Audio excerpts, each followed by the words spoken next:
Good day everyone, welcome po sa ating channel. Ayan po ang ating mga gold coin, 8 grams po ang isa niyan. So ito may bago na naman tayong bagong dating galing sa Pangasinan. Ayan, poblasyon, ayan, malayo-layo, no?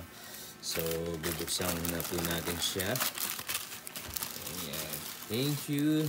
At kung bago lang kayo sa aking channel, paki-like and subscribe na rin po.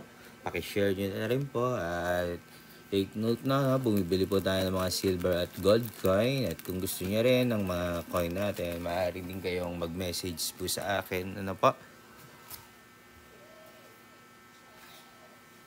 So, ayan. Buksan na natin.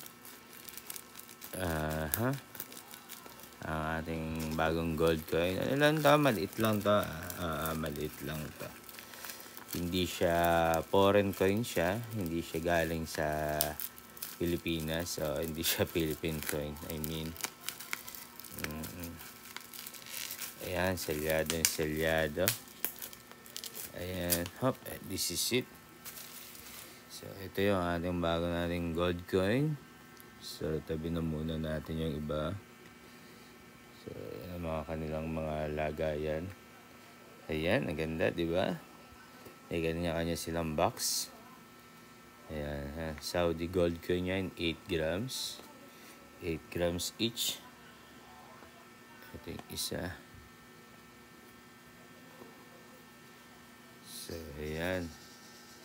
Ito yung bago natin. So, may bulak. Puro bulak, Ayan. So, nakita na natin, Ayan. Oh.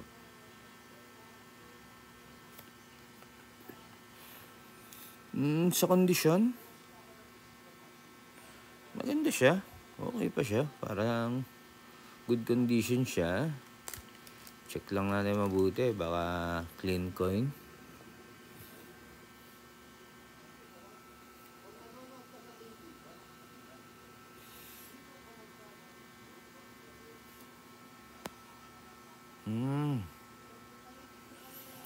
So, ayan.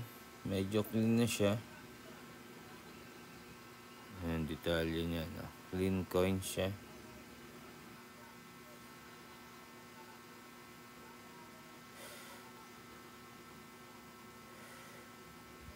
Pero at least okay pa rin details niya. Para sa akin, good condition siya. Possible na yan.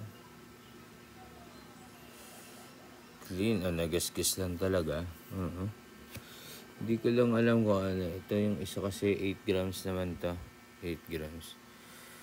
Yan 22K din. Minsan pangit lang talaga yung pagka-mint nila, yung pagkagawa, 1915 naman to.